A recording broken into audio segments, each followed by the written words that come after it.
The cargo ship Soul's Pride moved through the darkness of space like a metal whale swimming through an ocean of stars. Captain Kim Tae-ho sat in his command chair, watching the endless void through the main screen. His fingers drummed against the armrest as he checked their position for the third time in 10 minutes. "We're still on schedule, Captain," said Choi, High 1 from her station at communications. Her voice carried the slight accent of someone born on the outer colonies. "Should reach the Kepler station in about 6 hours. Tae-ho nodded, but didn't feel any better. Something felt wrong about this run. Maybe it was the unusual quiet on the trade routes, or maybe it was the fact that their cargo was worth more than his ship. Either way, his gut told him to stay alert. The Soul's Pride wasn't much to look at from the outside. It was a standard cargo hauler, about 200 meters long, with a fat belly for carrying goods between human colonies and alien trade stations. But Tae-ho had spent the last 5 years making changes to her: hidden weapons, extra armor, better engines. Most merchants thought he was crazy for spending so much on upgrades. "Captain," called Lee Soo-jin from the engine room over the comm. "All systems are running smooth. The new plasma conduits are working better than expected." Soo-jin was the best engineer Tae-ho had ever worked with. She could make the old ship run like new, and had ideas that impressed even the tech experts at the big shipyards. Her modifications had saved their lives more than once. "Good work, Soo-jin," Tae-ho replied. "Keep monitoring everything. I want to know if anything changes." Park Min-ho looked up from the weapons console. "Sir, long-range scanners are clear. No ships within 50,000 kilometers." Min-ho was former military, like Tae-ho himself. He understood that empty space could turn dangerous very quickly. Nam Jun-woo, their pilot, was running system checks on the navigation controls. "Course is locked in, Captain. We'll drop out of hyperspace right on target." Ho was proud of his crew. They had been together for 2 years now, and each person knew their job perfectly. More importantly, they trusted each other. In the dangerous business of interstellar trade, trust was worth more than gold. The cargo hold contained medical supplies for the outer rim colonies. At least, that's what the shipping manifest said. Tae-ho knew there was more to it. The sealed containers in the lower hold were marked with military codes, and 2 men in expensive suits had paid him triple the normal rate to deliver them without asking questions. "Captain," High 1 said, her voice suddenly tense. "I'm getting some strange readings on the scanner." Tae-ho sat up straight. "What kind of readings?" 3 contacts bearing 27 Mark IV. "They just appeared on the edge of our sensor range." "Pirates?" Min-ho asked, his hand moving to the weapons controls. "Unknown. They're not responding to identification requests." High 1's fingers flew over her console.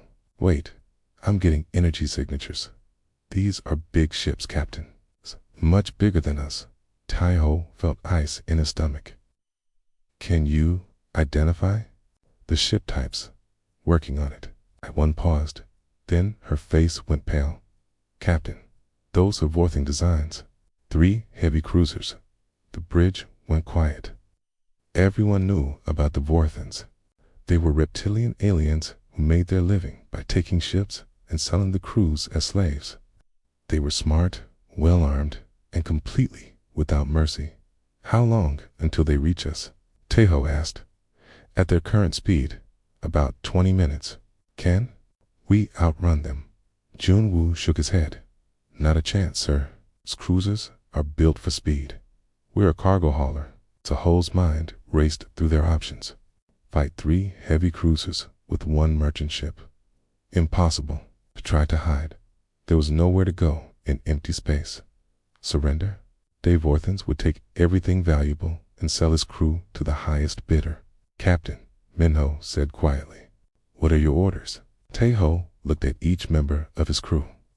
These people had followed him through dangerous trade routes and pirate attacks. They deserved better than to end up in alien slave markets. "High 1, send a distress signal On all frequencies. Use the emergency channels. Already tried, sir. They're jamming our communications. Sujan, how long would it take to prepare for emergency jump? Sujan's voice came through the comm, stressed but steady. At least 30 minutes, Captain. Up the hyperspace engines need time to charge. Teho closed his eyes for a moment, thinking. When he opened them, his expression was calm but determined. All right, everyone, going to do something that might sound crazy. Sir? Minho asked. We're going to let them board us. The bridge erupted in protest. Jun Woo turned in his chair. Captain, that's suicide. The Vorthans don't take prisoners. They do if the cargo is valuable enough. Tai Ho said calmly. Our cargo is very valuable. But sir, Hai One said, once they're on board, we can't fight them off. Teho smiled, but it wasn't a pleasant expression. Who said anything about fighting? Before anyone could ask what he meant, the main screen flickered. A new image appeared, showing the bridge of one of the Vorthan ships. The creature, looking back at them, was tall and covered in green scales. Its yellow eyes looked cold and hungry. Human. Vessel, the alien said in heavily accented English. I am Captain Rothick of the Vorthan Raiders. You will surrender immediately or be destroyed. Teho stood up and walked to the center of the bridge. Captain Rothick, I am Captain Kim Teho. What do you want? Your ship and cargo. Your crew will be processed for sale. You have 2 minutes to shut down your engines and prepare for boarding. And if I refuse, Rothick's mouth opened to show rows of sharp teeth. Then you will die quickly instead of slowly. Teho looked at his crew, then back at the screen. Very well, Captain, we surrender. The transmission ended. For a moment, the bridge was silent. Captain Minho said slowly, what's the real plan? Teho walked back to his chair and sat down. Quiddy looked up.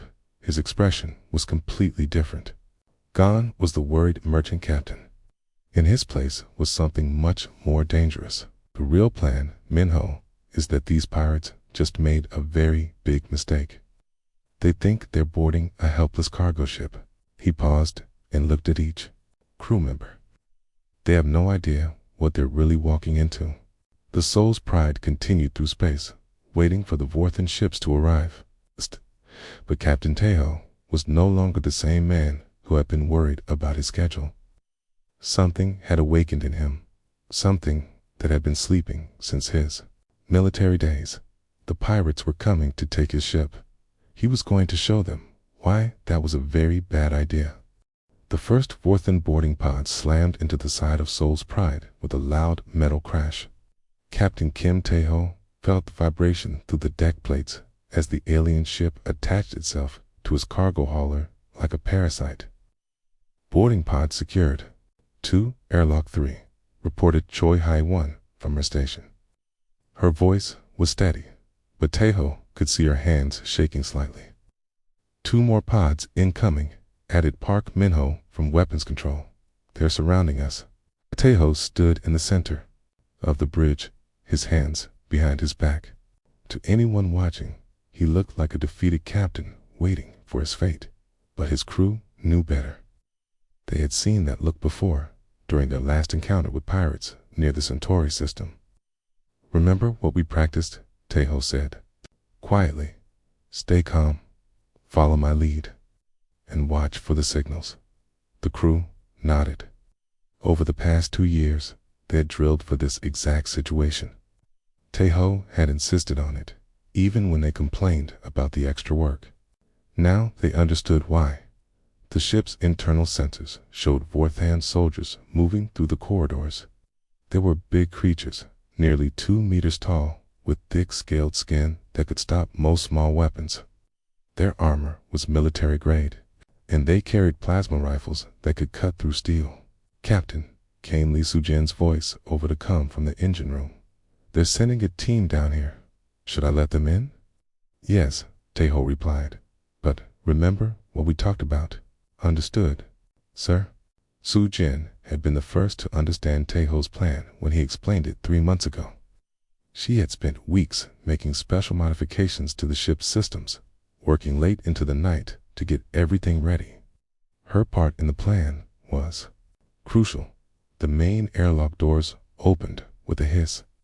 Heavy footsteps echoed through the corridor as the Vorthan boarding party made their way to the bridge. Taeho could hear their voices speaking in their own language. The translation software picked up words like cargo, value, and slaves. "Here they come," whispered Nam Junru from the pilot's seat. The bridge doors slid open, and 6 Vorthian soldiers entered. They moved with practiced efficiency, weapons ready, eyes scanning for threats. Their leader was a massive creature with dark green scales and several scars across his face. "I am Commander Sektar," the alien announced in broken English. "You will surrender all weapons and prepare for processing." Taeho stepped forward, his hands visible and empty. "I am Captain Kim Taeho. My crew and I offered no resistance." Scar's yellow eyes studied the human captain. "You are wise. Resistance brings only pain. We understand," Taeho said. T glanced at Minho and touched his ear twice. It looked like a nervous gesture, but Min, who recognized the signal. The weapons specialist slowly reached for his sidearm and placed it on the deck. "No trouble from us," he said. The other crew members followed suit, placing their weapons on the floor. The Vorthans collected them quickly, their movements efficient and professional. "Your ship has interesting modifications," Sektar observed, looking at the bridge displays. "Military-grade sensors, enhanced engines. You are not ordinary." "Merchant, I believe in good equipment," Taeho replied. "IT keeps us alive in dangerous space." "Not today," Sektar said, with what might have been a smile. "Today, your good equipment belongs to us." More Vorthan soldiers entered the bridge, followed by what appeared to be a technical specialist. The new alien began examining the ship's systems with obvious interest. "These modifications are worth more than the ship itself," the specialist reported to Sektar. "Captain Rothick will be very pleased." Taeho nodded, as if accepting his fate.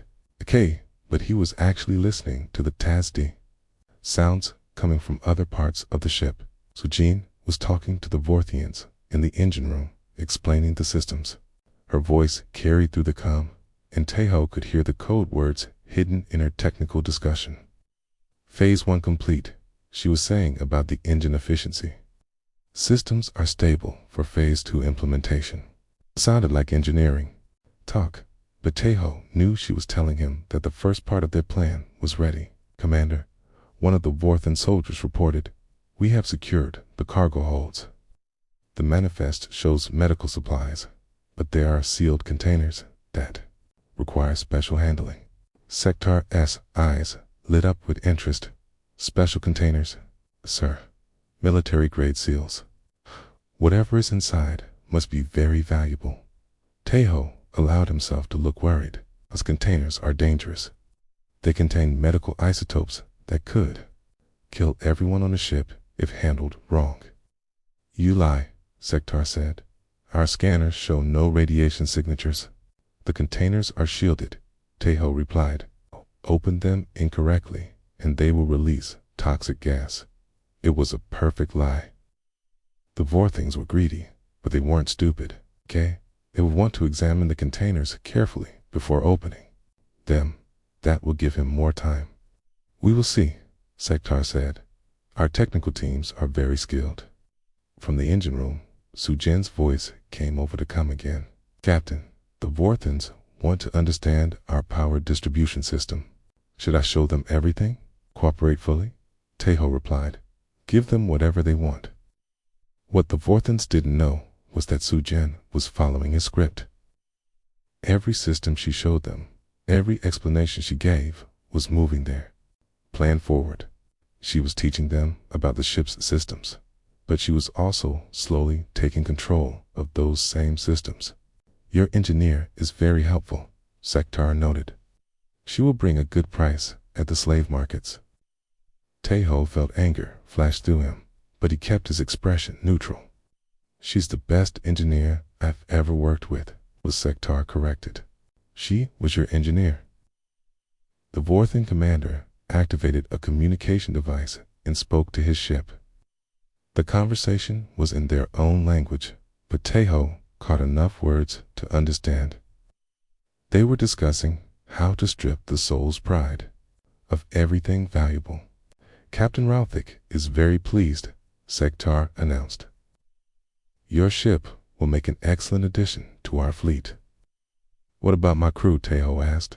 They will be sold. Good workers bring good prices. Teho nodded sadly, but inside he was counting down. The plan required precise timing. Too early, and the Vorthans would have time to react. Too late, and they would discover what was really happening. Commander, the technical specialist called out. I'm reading some unusual energy patterns from the lower decks. Sektar looked alert. What kind of patterns? Unknown. Could be related to the sealed containers. Teho's heart rate increased, but he kept his voice calm. I told you those containers were dangerous. Your scanners are probably detecting the containment fields. Perhaps, Sektar said, but his expression showed doubt. The moment was approaching. Teho could feel it like a storm building on the horizon. Soon, the Vorthans would learn that capturing the soul's pride was the biggest mistake of their lives. But first, he needed them to feel completely safe. He needed them to believe they had one. Commander, Teho said quietly, I have a request. You are in no position to make requests, human. My crew has served me faithfully for 2 years. When you sell them, please try to keep them together. They work better as a team. Sektar laughed, a harsh sound that echoed through the bridge. You still think like a captain? You have no crew now. You have no ship.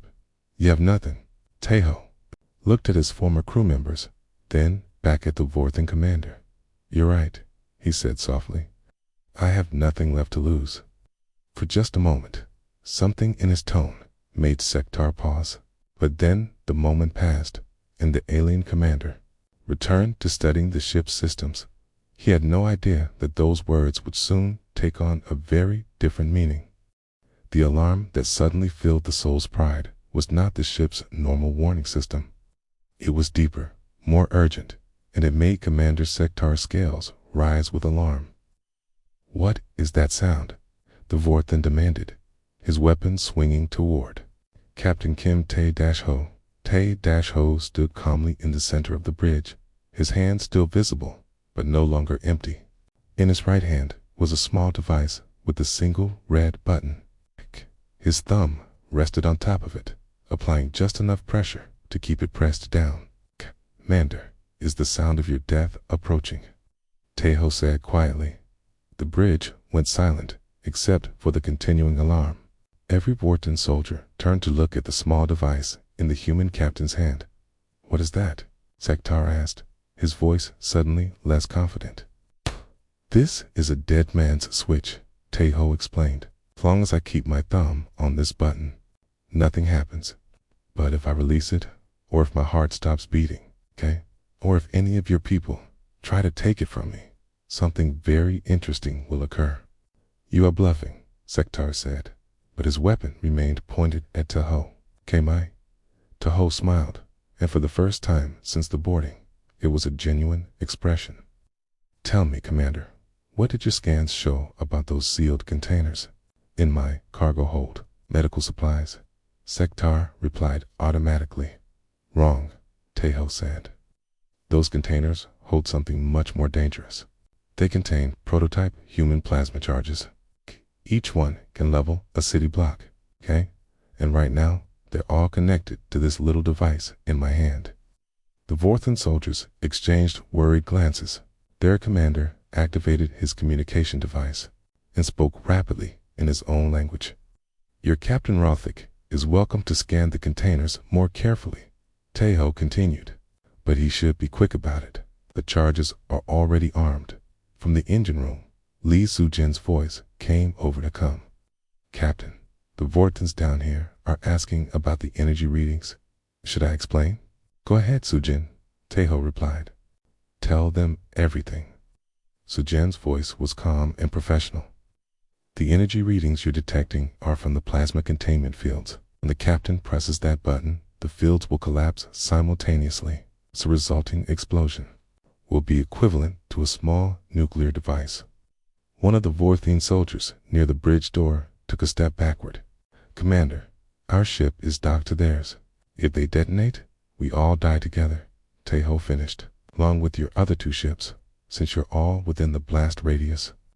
Sektar's communication device crackled with urgent messages from the Vorthen fleet. Taeho could hear Captain Routhik's voice demanding information about the situation. You're insane, Sektar said finally.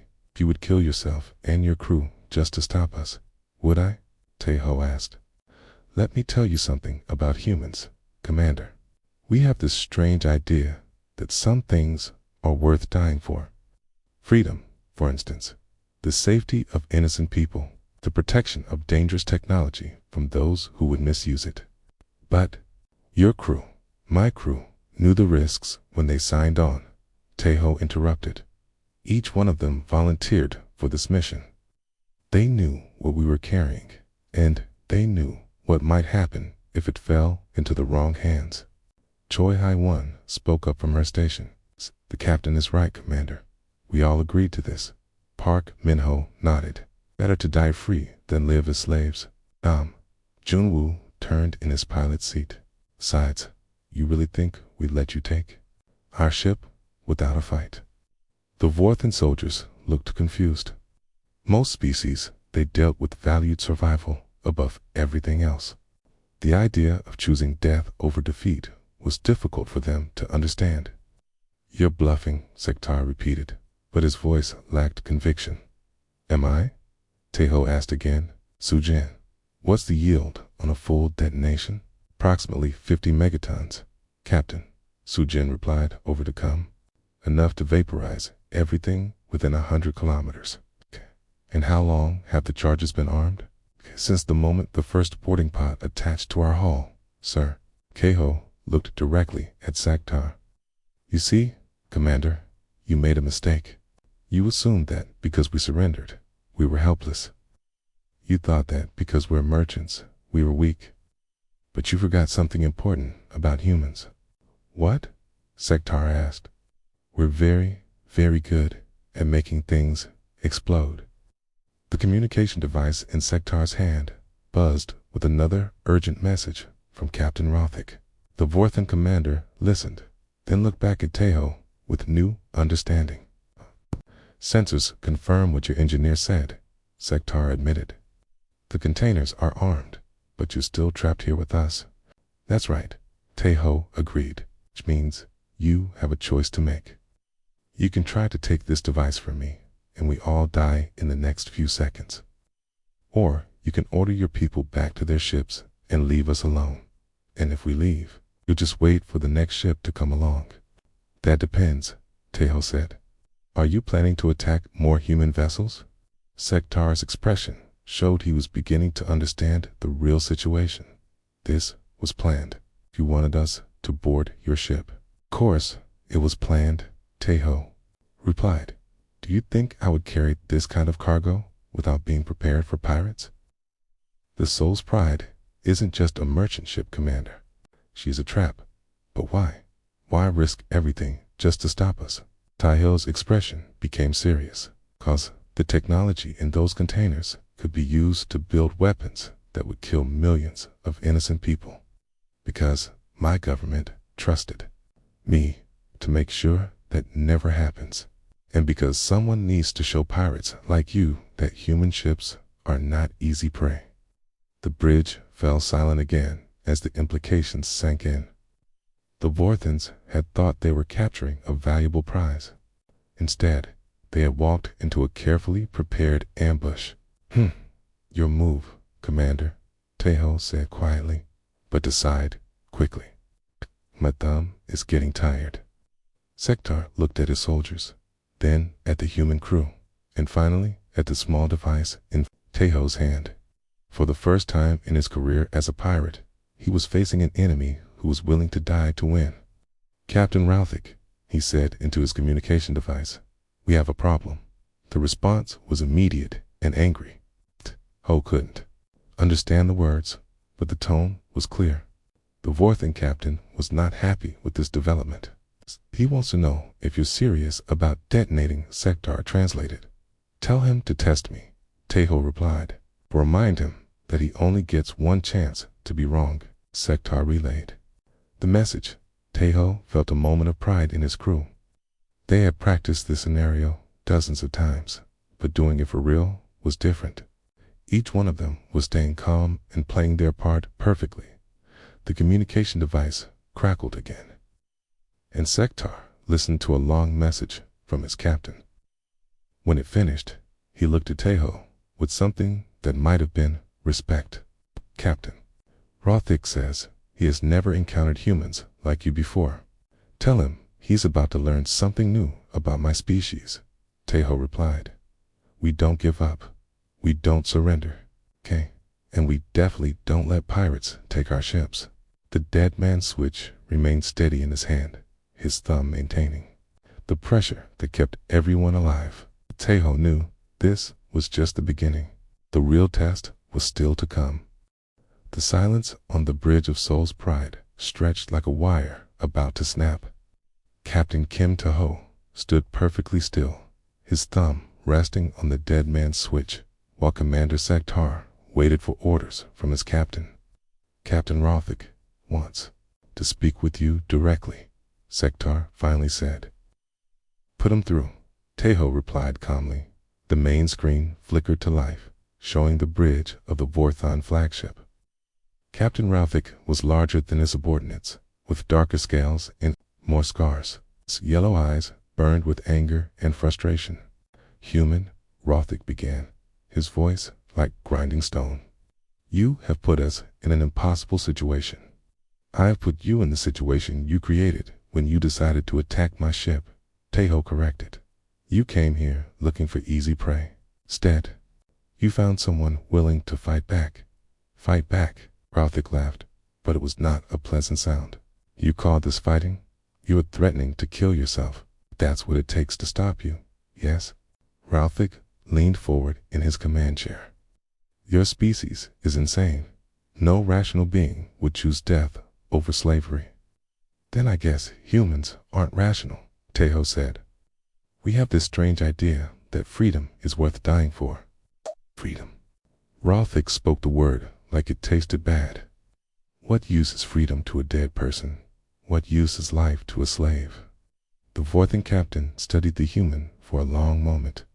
"You are serious about this? You would really detonate those charges? Test me and find out, even if it kills your crew?" Teho glanced at his people. Choi Hai-Wan gave him a small nod. Park Min-ho straightened in his chair. Nam Jun-woo turned to face the screen directly. "Captain," Hai-Wan said clearly, "we knew the risks when we took this job. We're with you all the way." Min-ho added, "To the end," Jun-woo confirmed. Routhik's expression showed confusion.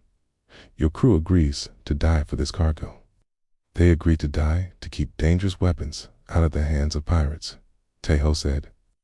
"But more than that, they agreed to die too. Protect innocent people who might be hurt if those weapons are misused." "I do not understand your species," Routhik admitted. "Most beings value their own lives above all else." "That's why you'll never understand humans," Teho replied. "We value other things more than our own survival, honor, duty, the safety of those who cannot protect themselves." From the engine room, Lee Sujen's voice came over the com. "Captain, the Vorthens here are asking about the timer system. Should I explain how it works?" "Go ahead, Sujen." "The plasma charges are connected to a countdown timer," Sujen explained. "Even if the dead man's switch is activated, there's still a 30-second delay before detonation. This gives the captain time to change his mind if he wants to." Routhik looked interested. "So you could still surrender?"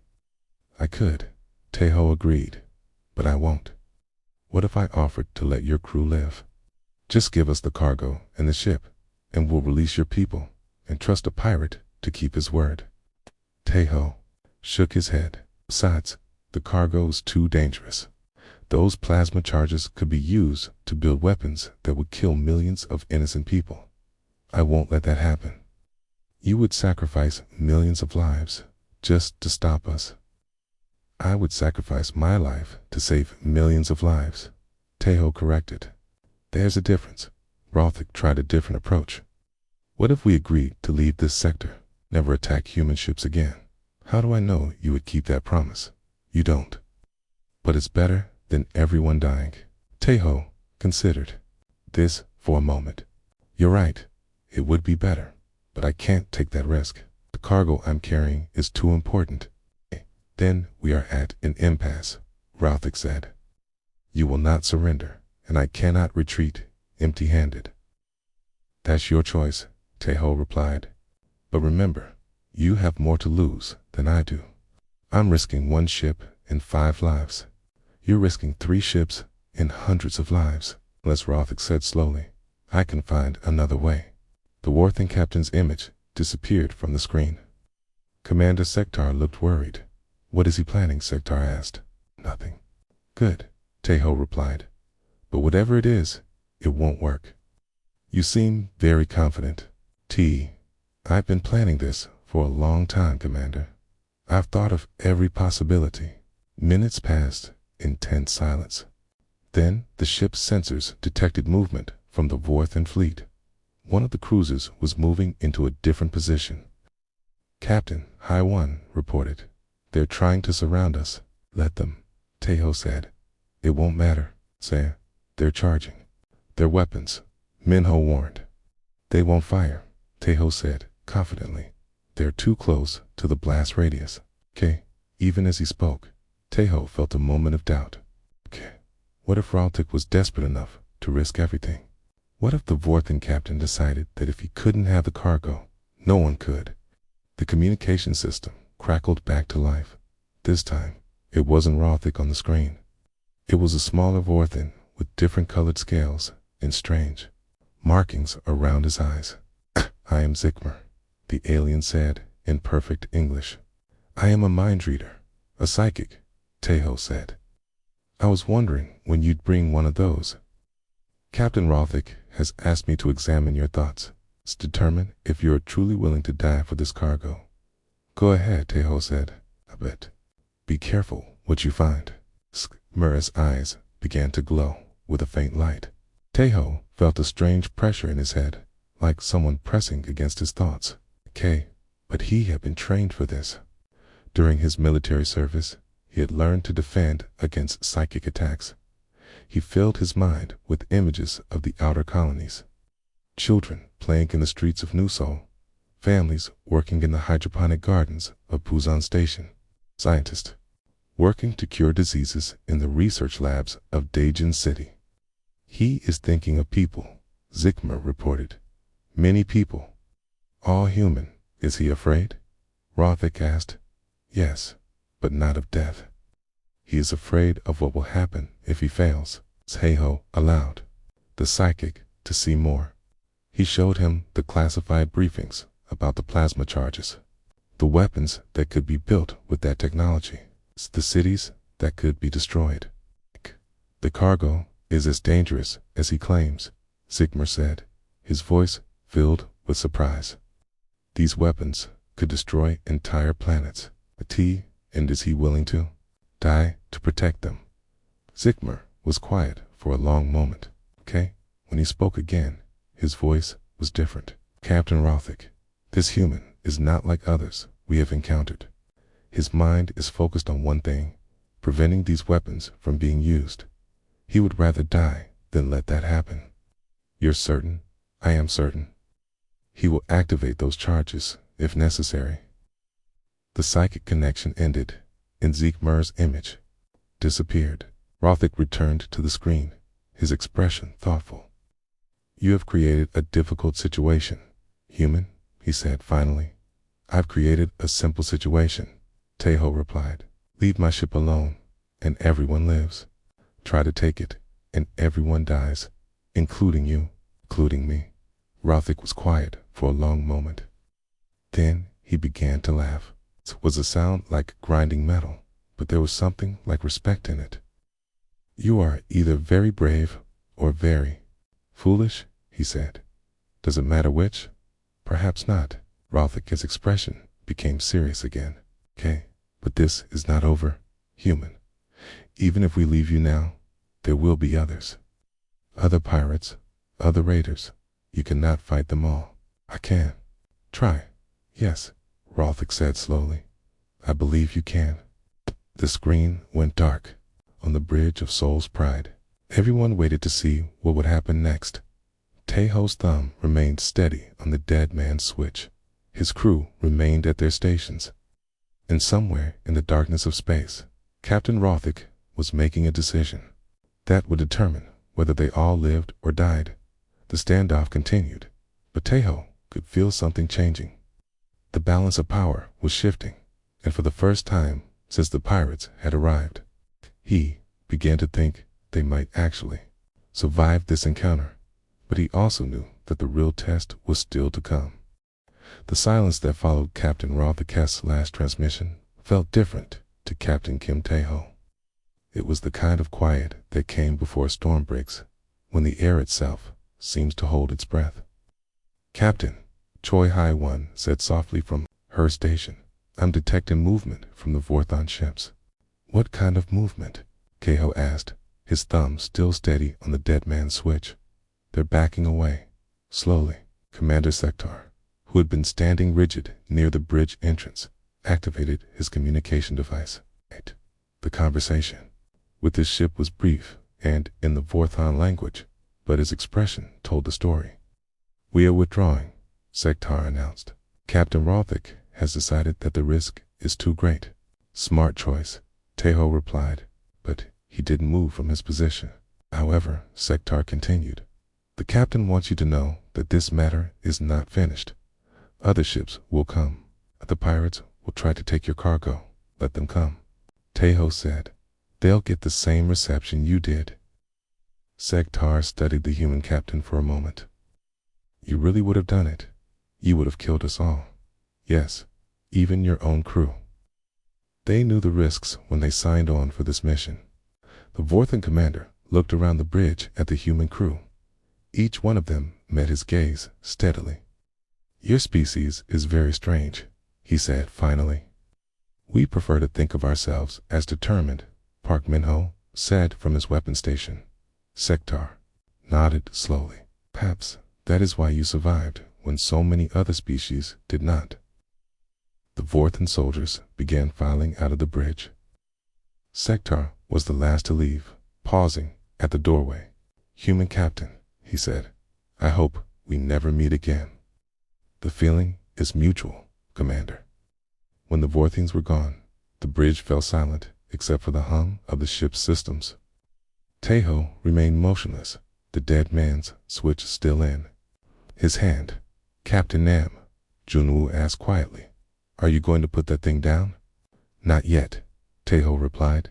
We're not safe until they're completely gone. From the engine room, Lee Sujin's voice came over to come. Captain, the Vorthons have left engineering. All boarding pods are detaching from our hull. Could monitor their ships until they're out of sensor range. Already doing it, sir. Minutes passed as they watched the Vorthon fleet withdraw. The three heavy cruisers moved away from Soul's Pride slowly, their weapons still powered, but no longer targeting the cargo ship. They're clearing the immediate area, Hai-1 reported. Distance, now 50,000 kilometers and increasing. 75,000, she said a minute later. 100,000. Finally, when the Vorthon ships were far enough away to be out of the blast radius, Tejo allowed himself to relax slightly, but he still didn't release the dead man's switch. Captain Minho said, I have to ask, were you really going to detonate those charges? Tejo looked at his weapons specialist for a long moment. What do you think? I think you would have done whatever was necessary to complete the mission. Then you know me pretty well. But even as he spoke, Teho was thinking about what came next. The Vorthians were gone for now, but Sektar had been right. The pirates would come. Word would spread about the cargo ship carrying valuable military technology. They would be hunted across the galaxy. I won, he said. Any sign of other ships in the area? Negative, Captain. Space is clear. Good. Now comes the real test. His crew looked at him with confusion. So Junwoo asked, the real test of whether my exit strategy actually works. Teho finally moved, but instead of releasing the dead man switch, he walked to his command chair. With his free hand, he activated a hidden panel in the armrest. Sujen, he called to the engine room, began emergency protocol. 77 Alpha. Understood, Captain. Beginning emergency protocol now. The ship's lights dimmed for a moment, as power was rerouted through different systems. New displays activated on the bridge, showing sections of the ship that had been hidden before. What's happening? Minho asked. I'm about to show you what this ship really is, Teho said. Sujin, status report. Emergency pods are charged and ready for launch. Navigation systems are programmed. Life support is fully loaded. Emergency pods. High 1 looked confused. Captain, what emergency pods? Keho smiled for the first time. Since the crisis began. The ones I had built into the ship when I bought her. Hidden compartments that even the most detailed scans wouldn't detect. You mean escape pods? Better than escape pods. These are complete life support modules with their own engines and long-range communication systems. Each one can support 2 people for up to 6 months. The crew was beginning to understand. You planned for this, Junwoo said. All of it. I planned for the possibility that we might face overwhelming odds, Teho corrected. The dead man's switch was never meant to be a suicide mission. It was meant to be a deterrent while we escaped. But the plasma charges, Minho said. You said they would destroy everything. They will, but not immediately. Teho held up the dead man switch. This device has a timer built into it. When I release the button, we have exactly 10 minutes before detonation. 10 minutes. High 1 breathed. Enough time to get to the escape pods. Enough time to get far enough away to survive the blast, Teho confirmed. The explosion will destroy Soul's pride and her cargo, making sure the technology never falls into the wrong hands. It will be safe. Sujin's voice came over to come again. Captain, I'm reading multiple contacts on long-range sensors.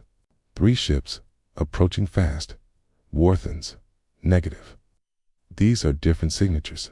Looks like human military vessels. Teho felt relief wash over him. Haiwan, try to contact them. Already trying, sir. Haiwan worked at her station for a moment.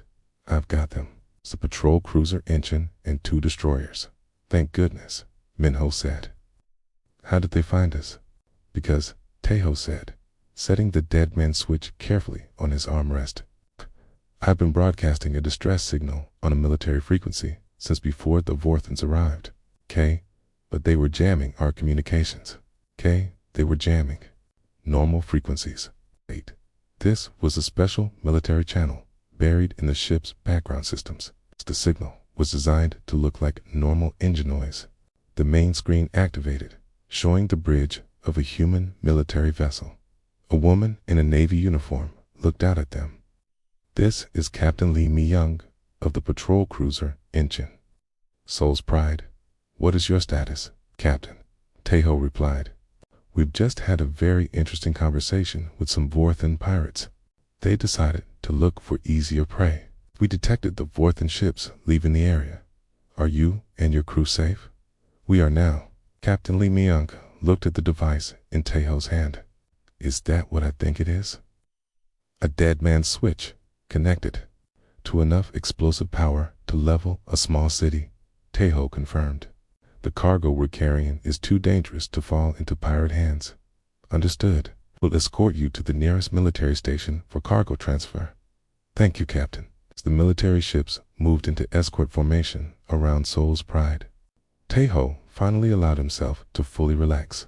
He carefully disarmed the dead man's switch and placed it in a secure container built into his command chair. "Well," he said to his crew, "that was interesting."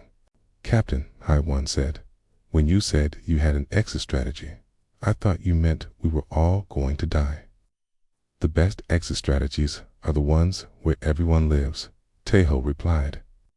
"But I needed the Vorthans to believe I was willing to die. If they had suspected I had another way out, they would never have backed down. So the whole thing was a bluff."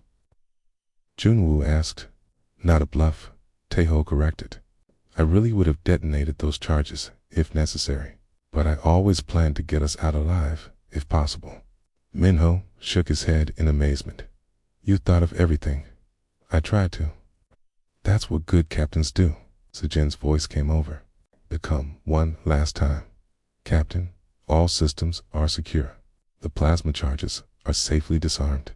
"Excellent work, Sujin." Everyone did exactly what they needed to do.